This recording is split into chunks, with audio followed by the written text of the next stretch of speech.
Assalamualaikum warahmatullahi wabarakatuh. Salam sejahtera bagi kita semua. Shalom, Om Swastiastu, Namo Buddhaya, dan salam kebajikan. Halo teman-teman, pada kesempatan yang berbahagia ini, izinkan saya membahas materi mengenai pendidikan karakter. Tugas ini saya buat untuk memenuhi tugas akhir dari mata kuliah pengantar pendidikan. Adapun dosen pembimbing dari mata kuliah pengantar pendidikan yakni Bapak Andromeda Valentinus Sinaga, SS, MPD. Sebelum memasuki pembahasan, izinkan saya memperkenalkan diri terlebih dahulu. Perkenalkan, nama saya Siti Nurhalisa dengan NIM 230409501007 dari kelas 23, jurusan Pendidikan Guru Pendidikan Anak Usia Dini. Pertama, pengertian pendidikan karakter. Secara sederhana, pendidikan karakter dapat didefinisikan sebagai segala usaha yang dapat dilakukan untuk mempengaruhi karakter siswa. Tetapi untuk mengetahui pengertian yang tepat, dapat dikemukakan di sini definisi pendidikan karakter yang disampaikan oleh Thomas Likona. Likona 1991 menyatakan bahwa pendidikan karakter adalah suatu usaha yang disengaja untuk membantu seseorang sehingga ia dapat memahami, memperhatikan, dan melakukan nilai-nilai etika yang inti. Bertitik tolak dari definisi tersebut, ketika kita berpikir tentang jenis karakter yang ingin Bertitik tolak dari definisi tersebut, ketika kita berpikir tentang jenis karakter yang ingin kita bangun pada diri siswa, jelaslah bahwa ketika itu kita menghendaki agar mereka mampu memahami nilai-nilai tersebut, memperhatikan secara lebih mendalam mengenai benarnya nilai-nilai itu, dan kemudian melakukan apa yang diyakininya itu, sekalipun harus menghadapi tantangan dan tekanan baik dari luar maupun dari dalam dirinya. Dengan kata lain, mereka memiliki kesadaran untuk memaksa diri melakukan nilai-nilai itu. Pentingnya pendidikan karakter. Seperti kita ketahui bahwa proses globalisasi secara terus-menerus akan berdampak pada perubahan karakter masyarakat Indonesia. Kurangnya pendidikan karakter akan menimbulkan krisis moral yang berakibat pada perilaku negatif di masyarakat, misalnya pergaulan bebas, penyalahgunaan obat-obatan terlarang, pencurian, kekerasan terhadap anak, dan lain sebagainya. Menurut Thomas Likona, setidaknya ada 7 alasan mengapa karakter education harus diberikan kepada warga negara sejak dini, yaitu yang pertama, merupakan cara paling baik untuk memastikan para murid memiliki kepribadian dan karakter yang baik dalam hidupnya. Yang kedua, pendidikan ini dapat membantu meningkatkan prestasi akademik anak didik.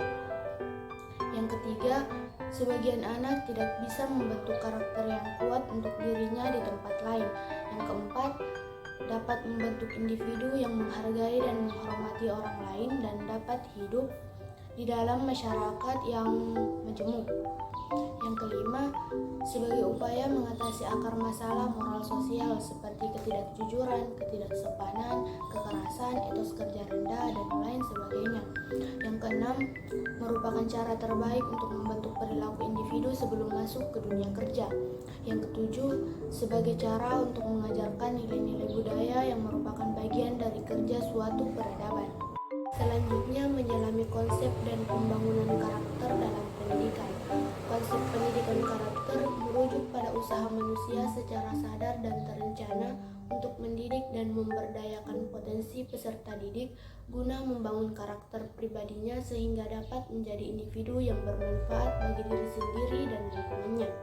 Pembelajaran karakter melibatkan beberapa tahapan seperti pemikiran, perasaan, dan perilaku. Pendidikan karakter harus selalu diajarkan, dijadikan kebiasaan, dilatih secara konsisten, dan kemudian barulah menjadi karakter bagi peserta didik. Guru dan tenaga pendidik harus menjadi teladan dalam proses pendidikan karakter, tidak hanya mengajarkan materi pelajaran, tetapi juga mampu menjadi seorang teladan.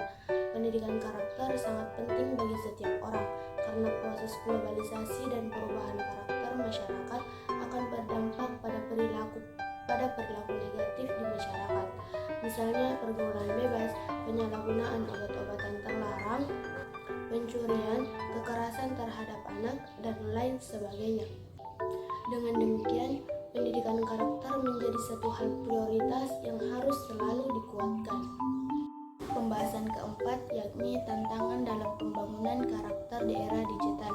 Inovasi teknologi bergerak sangat cepat sehingga kita seringkali tidak punya waktu untuk mempertimbangkan konsekuensi yang tidak diinginkan. Akibatnya, sulit untuk menanggapi masalah terkait karakter seperti cyberbullying dan sexting karena tampaknya muncul begitu saja.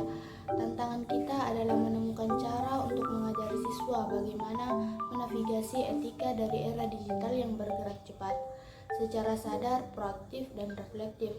Beberapa tantangan yang harus dihadapi dalam pendidikan karakter di era digital mencakup keseimbangan, keselamatan, keamanan, perundungan siber, sexting, hak cipta, dan plagiarisme. Selanjutnya, pentingnya pendidikan nilai moral bagi generasi penerus. Remaja sebagai generasi penerus bangsa memiliki peran dan posisi yang strategis. Mereka merupakan harapan masa depan bangsa. Maju atau mundurnya bangsa dan negara ada di pundak mereka. Kalau mereka maju, maka majulah negara. Tetapi kalau mereka bobrok, mundur, dan loyo, maka mundurlah negara.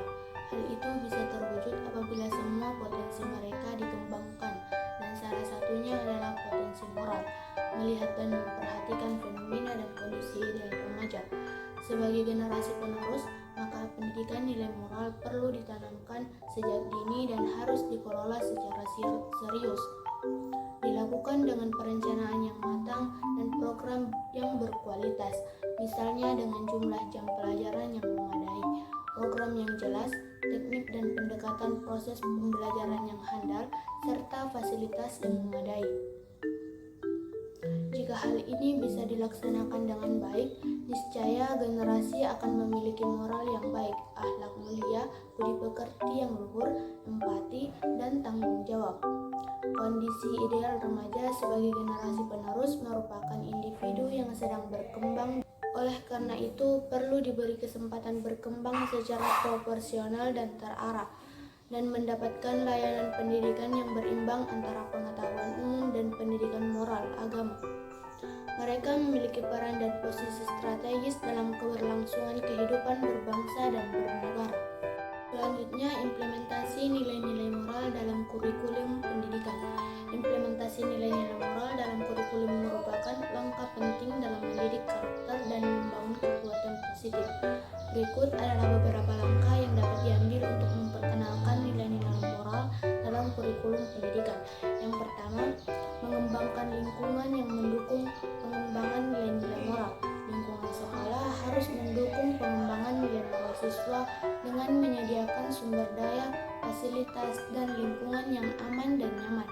Yang kedua, pengintegrasian nilai-nilai moral ke dalam berbagai materi pembelajaran. Materi pembelajaran harus memuat nilai-nilai moral yang relevan seperti integritas, budi pekerti, keluhuran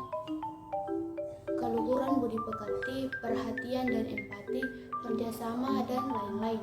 Yang ketiga, menyusun program kegiatan pendidikan karakter. Program kegiatan ini meliputi format kegiatan, materi kegiatan, tujuan pelaksanaan, manajemen waktu, langkah kegiatan, sumber daya, media pembelajaran, indikator keberhasilan, model evaluasi, dan lain-lain. Yang keempat, melaksanakan kegiatan pendidikan karakter. Pelaksanaan ini meliputi tahap persiapan, tahap kegiatan inti, dan tahap akhir. Yang kelima, pengendalian mutu. Setelah pelaksanaan suatu program kegiatan, penting untuk mengevaluasi tingkat kinerja pelaksanaannya. Dan yang terakhir atau yang keenam, kegiatan lanjutan. Setelah mengikuti program kegiatan pendidikan karakter, peserta didik dituntut untuk menjadi pengembang karakter dan menanamkan nilai-nilai moral kepada orang lain, seperti keluarga, masyarakat, lingkungan sekolah, dan lain-lain. Saat memperkenalkan nilai-nilai moral ke dalam kurikulum, penting untuk melibatkan berbagai pemangku kepentingan yang berpengaruh seperti guru, keluarga, komunitas, dan pemerintah. Selanjutnya, pengajaran nilai-nilai moral harus diutamakan dan dilaksanakan secara konsisten dan terstruktur. Kesimpulan dari materi yang telah saya paparkan yakni tentang pendidikan karakter, yaitu pendidikan karakter sangat penting bagi setiap orang karena proses globalisasi dan perubahan karakter masyarakat akan berdampak pada perilaku negatif di masyarakat. zona pergaulan bebas, penyalahgunaan obat-obatan terlarang, pencurian, kekerasan terhadap anak, dan lain sebagainya. Tantangan yang harus dihadapi dalam pendidikan karakter di era digital mencakup keseimbangan, keselamatan dan keamanan, perundungan siber, sexting, hak cipta, dan plagiarisme. Pendidikan nilai moral sangat penting bagi remaja sebagai generasi penerus bangsa agar martabat bangsa terangkat, kualitas hidup meningkat, kehidupan menjadi lebih baik, aman dan nyaman, serta sejahtera. Demikian tugas ini saya persembahkan.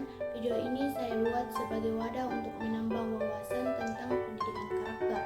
Saya berharap video ini dapat membantu memahami mengenai pendidikan karakter. Kritik dan saran dari para penonton, khususnya dari dosen pembimbing mata kuliah pengantar pendidikan, sangat saya nantikan. Saya dengan tulus meminta maaf atas segala kesalahan yang mungkin terjadi selama pembahasan materi ini. Wassalamualaikum warahmatullahi wabarakatuh.